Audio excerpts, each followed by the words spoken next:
जावेद अख्तर साहब।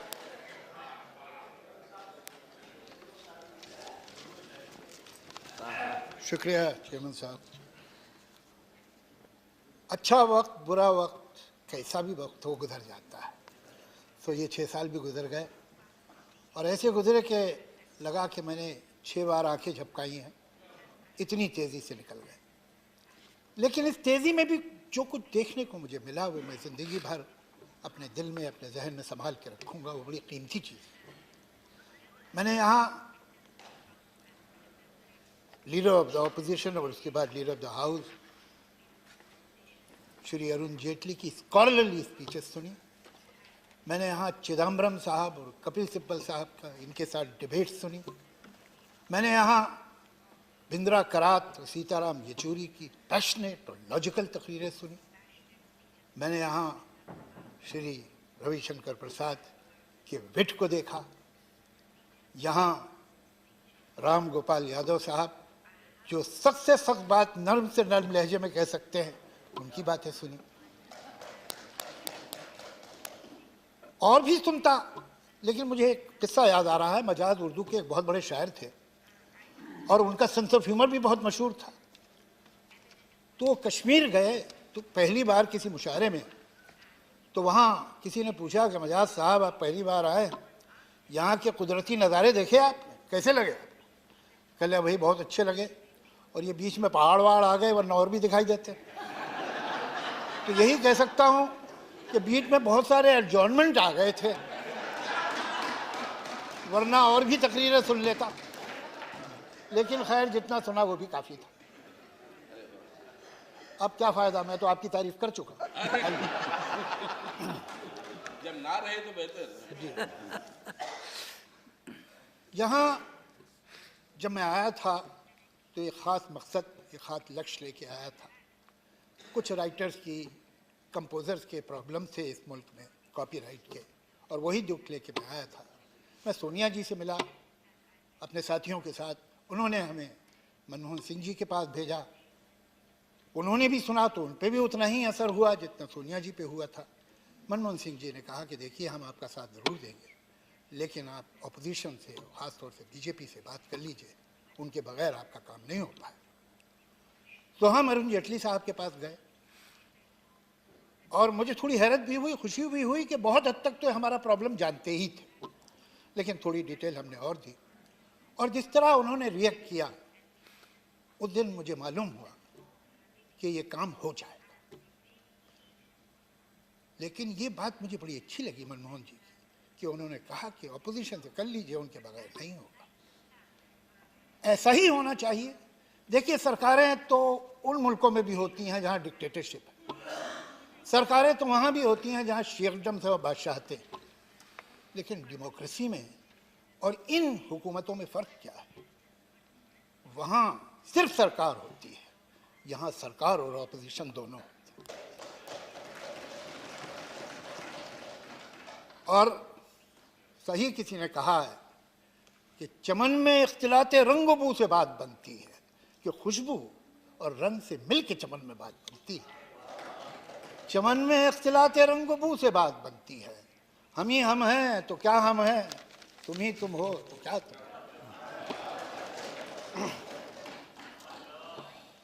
देखिए क्या है कि हम बड़े खुशकिस्मत लोग, और हम शिकायतें तो करते रहते हैं हुकूमतों से भी और देश से भी और समाज से भी, लेकिन जो हमारे पास है उसका शुक्रिया हम अदा नहीं करते जितना हमें करना चाहिए, और जितना उसका एहसान मानना चाहिए उतना हम मानते नहीं। और वो है हमारा संविधान, हमारा कॉन्स्टिट्यूशन। ज़रा नज़र उठा के देखिए, यहाँ से चलेंगे तो दूसरी डेमोक्रेसी आपको मेडिटेरियन कोस्ट पे मिलती है। वो क्या बात है, वो क्या ताकत है हमारी जो हमें यहाँ मिलती है। और ये संविधान हमें डेमोक्रेसी देता, लेकिन डेमोक्रेसी, ये याद रखिए, बगैर सेकुलरिज्म के नहीं हो सकती। ये वो मुल्क हैं जिनमें सेकुलरिज्म नहीं, और इसीलिए डेमोक्रेसी नहीं। डेमोक्रेसी का मतलब क्या होता है कि ज़्यादा जिस बारे में लोगों की राय होगी, जिस तरफ अक्सरियत होगी, जिस तरफ मेजॉरिटी होगी, वो बात मानी जाएगी, जिस तरफ माइनॉरिटी होगी वो बात नहीं मानी जाएगी। लेकिन डेमोक्रेसी ये मान के चलती है कि ये मेजॉरिटी और ये माइनॉरिटी परमानेंट नहीं है, यह हर इशू पे बदलेगी। अगर कोई ऐसी परिभाषा बना दी जाए, अगर कोई ऐसी डेफिनेशन बना दी जाए मेजॉरिटी की और माइनॉरिटी की जो परमानेंट है, तो फिर डेमोक्रेसी तो उसी दिन खत्म हो गई।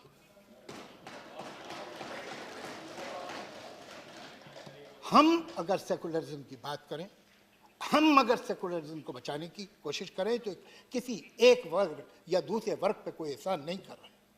हमको सेकुलरिज्म इसलिए बचाना होगा कि इसके बगैर डेमोक्रेसी ही नहीं बच सकती।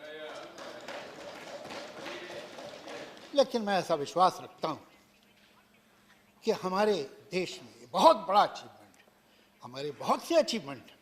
हम जब आज़ाद हुए तो शायद सुई बनाने के काबिल नहीं थे, आज हम एक इंडस्ट्रियल कंट्री हैं, बहुत बड़ी पावर है, बहुत बड़े अचीवमेंट्स हैं हमारे। शायद इससे भी ज़्यादा हो सकते थे, लेकिन जितने हुए वो भी बहुत थे। लेकिन सबसे बड़ा अचीवमेंट ये है कि हमने अपनी ज़मीन की धरती में जनतंत्र को उतार दिया। उसकी जड़ें इतनी गहरी हैं कि उखड़ नहीं सकती हैं, ये मुमकिन नहीं। ये बहुत बड़ा तोहफा है जो हमारे बुजुर्गों ने हमें दिया है।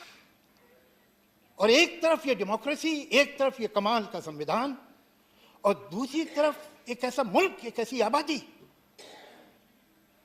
जिसमें 50% लोग जो है वो 27 साल की उम्र से नीचे, जहां 35 करोड़ लोग यंग हैं, 10 साल और 25 साल के बीच में। ये एक यंग मुल्क है, इतनी एनर्जी है इसके पास अच्छा कानून है, इसके पास एनर्जी है, इसके पास इल्म है, टैलेंट है, कैलिबर है। मैं ऐसा मानता हूं, इसलिए नहीं कि मैं हिंदुस्तानी हूं, इसलिए कि ये सच बात है कि एवरेज हिंदुस्तानी का आईक्यू बहुत अच्छा होता है। वो पढ़ा लिखा ना हो, वो गांव में रहता हो, वो जबान टूटी फूटी बोलता हो, लेकिन उसकी अक्ल है, वो नादान नहीं। हर चीज हमारे फेवर में। तो फिर क्या वजह है कि आज दुनिया के सबसे ज्यादा बेरोजगार हमारे मुल्क में? क्या वजह है कि दुनिया के सबसे ज्यादा टीबी के मरीज हमारे मुल्क में? क्या वजह है कि दुनिया का हर 5वां बच्चा जो 5 बरस की उम्र से पहले मरता है वो हिंदुस्तानी होता है? क्या वजह है कि हर साल एक कैलेंडर ईयर में 50,000 औरतें माइनर प्रेगनेंसी के कॉम्प्लिकेशन की वजह से मर जाती हैं? हमें ये सोचना होगा। ये शक्ति, ये कानून, ये सिस्टम सब हमारे पास हैं, तो हम तरक्की, डेवलपमेंट करना चाह रहे हैं तो कौन सा, किसका डेवलपमेंट, किसके लिए और किसकी कीमत? डेवलपमेंट जीडीपी नहीं है, डेवलपमेंट है ह्यूमन डेवलपमेंट इंडेक्स। सवाल ये है, जीडीपी तो मैं आपको बताऊं, एक मुल्क है दुनिया में ब्राजील, जहां दुनिया की तीसरी सबसे बड़ी प्राइवेट प्लेन्स की फ्लीट है और उनकी 1/3 आबादी पावर्टी लाइन के नीचे। ये हमें अपने देश में नहीं देख रहा। मैं ऐसा विश्वास रखता हूं कि कोई भी पार्टी हो, वो तो चाहती तो यही है कि इस देश का भला हो। और अगर हम जरा सा उठ जाए, मैं देखता हूं कि जहां ये समस्या है, बेरोजगारी की, हॉस्पिटल की, दवा की, स्कूल की, कॉलेज की, इंफ्रास्ट्रक्चर की, वहां हम अपनी एनर्जी किन चीजों में लगा रहे हैं? वो क्यों वेस्ट हो रही है? आए दिन कुछ ऐसी बात सुनने को आती है जो न सुनते तो अच्छा था। अभी 2-3 दिन पहले एक साहब है जिन्हें ख्याल हो गया कि वो नेशनल लीडर है, हालांकि हकीकत ये है कि वो हिंदुस्तान की एक स्टेट आंध्रा, कि एक शहर हैदराबाद, कि एक शहर, उस शहर के मोहल्ले के लीडर है। उन्होंने ये कहा कि वो भारत माता की जय नहीं कहना चाहते, नहीं कहेंगे, इसलिए कि संविधान उन्हें नहीं कहता है, संविधान तो उन्हें शेरवानी पहनने को भी नहीं कहता और टोपी लगाने को भी नहीं कहता।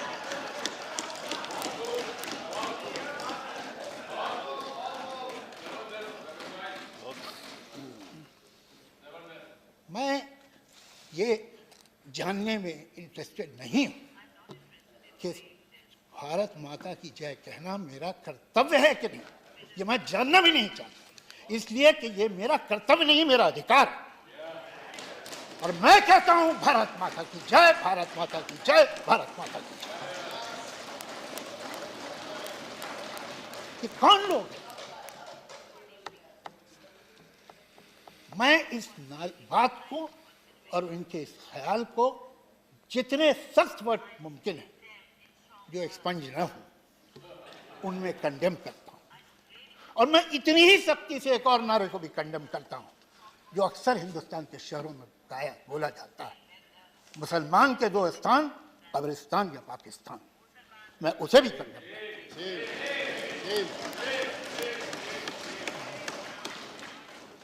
अब हम रुक नहीं सकते, वक्त रुकता नहीं, या तो हम आगे जाएंगे या पीछे जाएंगे। हमें फैसला करना है। हम इस दोराहे पे जिन मुल्कों में, जिन समाजों में अक्लमंद वो है जो तजुर्बे से सीखे, लेकिन उससे ज्यादा अक्लमंद वो है जो दूसरे के तजुर्बे से सीखे। देख लीजिए जिन मुल्कों में धर्म का बड़ा बोला भाला है, जिन मुल्कों में ये यकीन है कि गुजरा हुआ जमाना बड़ा अच्छा था, जिन मुल्कों में ये ख्याल है कि जो हम कह रहे हैं वही ठीक है, सब तेरे सिवा काफिर, आखिर इसका मतलब क्या, सर फिरा दे इंसान का ऐसे खब्त मजहब क्या।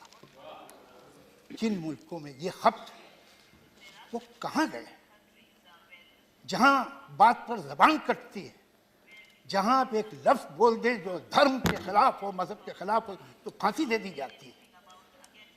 वो मुल्क हमारी मिसाल बनने चाहिए, या वो कि जहां हर तरह की आजादी, जहां last temptation of Jesus Christ भी बन सकता है। कौन से मुल्क सही है? कहां इंसान आराम से है, कहां जिंदगी देता है? ये दो रहा है। आजकल जिसे हम फ्रिंज कहते हैं, वो फ्रिंज दिन ब दिन बड़ी होती जा रही है और उसकी जरूरत नहीं है। मैं शायद मेरे कुछ दोस्त मुझसे नाराज भी हों इस बात, लेकिन ये मैं दिल से समझता हूँ कि इस सरकार में बड़े काबिल लोग भी मौजूद हैं और जो बहुत अच्छा काम करते हैं वो कर सकते हैं, लेकिन उनके ऊपर ये बहुत बड़ी जिम्मेदारी है कि ये सो कॉल्ड फ्रिंज, जो कि न सिर्फ मामूली लीडर्स हैं बल्कि एमएलए भी हैं, एमपी भी हैं, मिनिस्टर ऑफ स्टेट भी हैं और कभी कभी मिनिस्टर भी हैं, वो इनको काबू में ले। इसलिए जावेद साहब जी, मजबूरन मेरी नजर घड़ी पे है। मैं भी मानता हूं सर, वक्त अच्छा नहीं है। मैं बिल्कुल आपके साथ हूं। तो मैं यही उम्मीद करूंगा कि ऑपोजिशन हो कि सरकार, ऑपोजिशन का भी रोल है, इसलिए कि ये जो नौजवान हैं ये हमेशा नौजवान नहीं रहेंगे। जापान ये एडवांटेज खो चुका है, चीन ये एडवांटेज खो रहा है। आपके पास ज्यादा से ज्यादा 20 साल हैं जब आपके पास ये एनर्जी है। आप एक प्लेटो पे पहुंच जाएंगे, फिर वहां बहुत दोनों चलेंगे, 100-150 साल बाद फिर ये हालात आएंगे। तो ऑपोजिशन को भी सोचना चाहिए और सरकार को भी कि यहाँ काम होगा, ये एडजॉर्नमेंट जो है हमें आगे नहीं ले जाएंगे और ये पोलराइजेशन भी हमें आगे नहीं ले जाएगा। एक ऐसा हिंदुस्तान बने, और बन सकता है, बहुत मुश्किल नहीं है, बहुत आसान है, कि जहाँ हर सर पे छत हो, जहाँ स्तंभ पे कपड़ा हो, जहाँ पेट में रोटी हो, जहाँ हर एक के पास दवा हो, इलाज हो, स्कूल, सड़कें हो, बिजली हो, पुल हो सकता है। जरा सा बस अगले इलेक्शन की परवाह बंद कर दे आदमी और सब कुछ हो जाए। बहुत बहुत शुक्रिया। शुक्रिया।